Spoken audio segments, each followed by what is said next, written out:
Hai Sobat Cilik, dengan Wutata, sahabat yang menemani kamu sebelum tidur. Untuk sahabat cilik, jika ada permintaan mendengar dongeng lainnya, silahkan tulis judul dongeng di kolom komentar. Dan jangan lupa klik tombol like, share, and subscribe ya. Selamat mendengarkan. Terbentuknya Danau Toba. Pada zaman dulu, hiduplah seorang pemuda bernama Toba, Sumatera Utara. Suatu hari, ia pergi mancing. Setelah lama menunggu, akhirnya ada ikan yang menggigit umpannya. Betapa senangnya ia saat melihat ikan tersebut memiliki sisik emas. Toba pulang ke rumah dengan gembira. Namun, kayu bakar di rumahnya sudah habis, sehingga ia harus mencari terlebih dahulu untuk bisa memasaknya. Sesampainya di rumah, ikan yang tadi diletakkannya dalam wadah besar menghilang. Sebagai gantinya, ada koin-koin emas dalam wadah tersebut. Ia makin terkejut saat melihat ada gadis cantik berada dalam kamarnya. Ternyata gadis itu adalah penjelmaan ikan yang ia tangkap. Gadis itu bersedia menjadi istri Toba selama ia tak membocorkan jati dirinya sebagai manusia ikan. Mereka pun menikah dan dikaruniai anak bernama Samosir. Setiap hari, Toba bekerja keras untuk menghidupi keluarganya. Sayangnya, Samosir tumbuh menjadi anak yang nakal. Suatu hari, Samosir diminta mengantarkan bekal makanan untuk Toba oleh ibunya. Namun ia malah mampir bermain dan menghabiskan bekal tersebut. Toba yang lapar pun marah dan menghardik putranya. Dasar anak ikan. Karena terkejut, Samosir mengadu pada ibunya. Sang ibu lalu meminta anaknya untuk naik ke atas bukit. Karena tak lama setelah itu, datanglah air bah yang sangat deras. Sang ibu melompat ke danau dan berubah kembali menjadi ikan. Toba tak bisa menyelamatkan diri dan tenggelam di danau, yang akhirnya terkenal sebagai Danau Toba. Sementara itu, sang anak berubah menjadi pulau di tengah danau yang sekarang dinamai Pulau Samosir.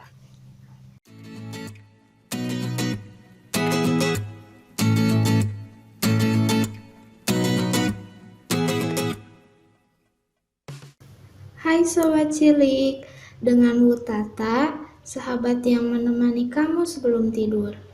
Untuk sahabat cilik, jika ada permintaan mendengar dongeng lainnya, silahkan tulis judul dongeng di kolom komentar. Dan jangan lupa klik tombol like, share, and subscribe ya. Selamat mendengarkan.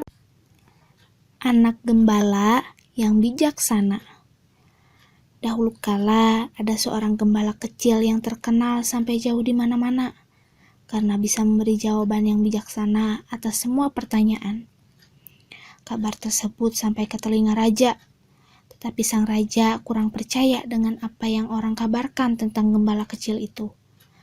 Karena itu, anak gembala tersebut diperintahkan untuk datang ke istana. Ketika tiba, raja berkata kepadanya, "Jika kamu dapat memberikan jawaban dari 3 pertanyaan yang saya berikan kepadamu, aku akan menganggap kamu sebagai anak saya sendiri. Dan kamu akan hidup berbahagia dengan saya di istanaku." "Apakah ketiga pertanyaan itu, Paduka?" tanya anak gembala itu. "Yang pertama, berapa banyak tetesan air yang ada di laut?" "Tuanku Paduka, hentikanlah semua tetesan air yang ada di bumi, sehingga tak ada satu tetes pun yang akan masuk ke laut sebelum saya menghitungnya. Dan saat itu, saya akan memberitahu Paduka berapa banyak tetesan yang ada di laut." "Pertanyaan kedua," kata raja, "berapa banyak bintang yang ada di langit?" "Beri aku selembar kertas besar," kata anak itu. Kemudian ia membuat begitu banyak lubang dengan sebuah jarum sehingga terlalu banyak dan tak memungkinkan untuk dihitung. Saat selesai, si anak gembala berkata, "Jumlah bintang yang ada di langit sama banyaknya dengan lubang yang ada di kertas ini. Adakah yang mampu menghitungnya?" Tapi tak seorang pun bisa menghitungnya. Kemudian raja berkata lagi, pertanyaan ketiga adalah berapa detik yang ada dalam keabadian? Di kerajaan ini terletak gunung Adamantine, 1 mil tingginya, 1 mil lebarnya, dan 1 mil dalamnya. Dan tiap 1000 tahun, seekor burung datang untuk menggosok paruhnya ke gunung tersebut. Dan saat seluruh gunung telah digosok oleh sang burung, maka detik pertama dari keabadian pun berlalu. Kamu telah menjawab 3 pertanyaan saya secara bijak. Dan untuk selanjutnya, kamu akan hidup bersama saya di istana, dan saya akan memperlakukan kamu sebagai anak saya sendiri. Pesan moral dari dongeng ini adalah, belajarlah dan bersikaplah bijaksana dalam setiap hal di dalam kehidupan kita.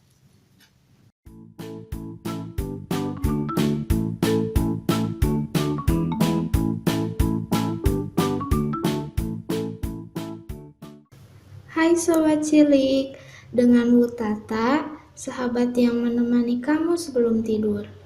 Untuk sahabat cilik, jika ada permintaan mendengar dongeng lainnya, silahkan tulis judul dongeng di kolom komentar.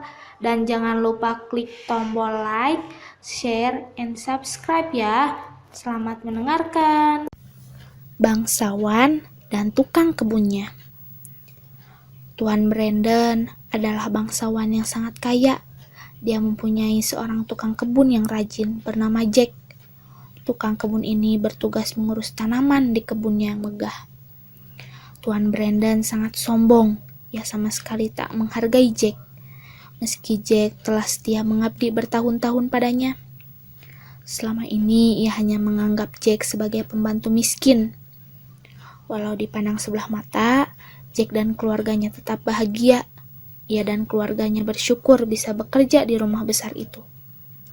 Suatu malam, Tuan Brandon dan keluarganya mengadakan pesta.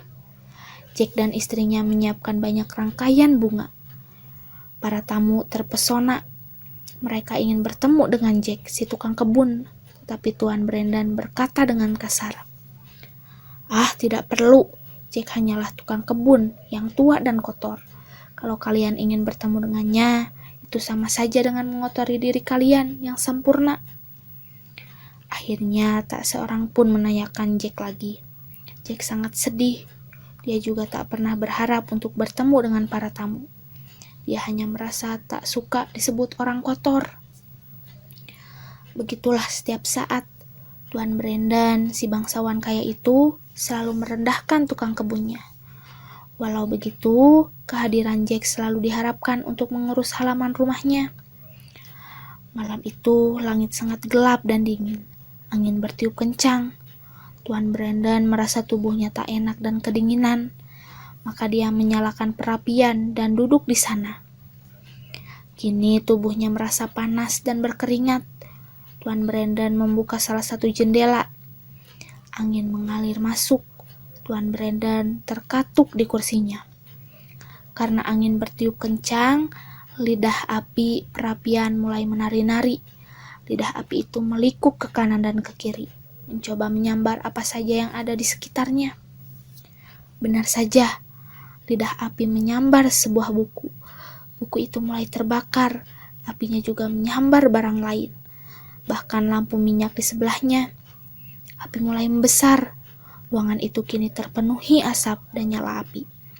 Tuan Brandon terbatuk-batuk bangun. Dia tak bisa melihat apa-apa. Matanya perih, nafasnya sesak. Dia berteriak minta tolong. Sebuah tangan keriput terulur menariknya. Sosok itu membantunya keluar dari ruangan itu. Dengan sigap, sosok itu berlari masuk sambil membawa ember berisi air. Tuan Brandon menangis melihat api membakar rumahnya. Angin bertiup kencang semakin membantu api itu menghabiskan bangunan rumahnya. Karena kaget, Tuan Brandon pingsan. Keesok paginya, Tuan Brandon terbangun. Dilihatnya, rumah besarnya tinggal puing-puing saja. Dia sangat sedih. Hartanya habis. Tiba-tiba, sekumpulan orang mendatanginya. "Tuan, mari ikut ke pemakaman. Tuan harus mengantarkan orang yang sangat berjasa kepada Tuan menuju tempat peristirahatan terakhirnya. Tuan Brandon tertegun. Siapa orang yang sangat berjasa kepadaku itu? Dia Jack, si tukang kebun, Tuan. Dia meninggal karena berusaha menyelamatkan Tuan dari rumah besar Tuan. Jelas orang tersebut. Tuan Brandon menundukkan kepalanya. Ia menangis. Ia tak menyangka Jack yang selama ini tak dihargainya malah menyelamatkan nyawanya. Tapi apalah artinya penyesalan yang datang secara terlambat.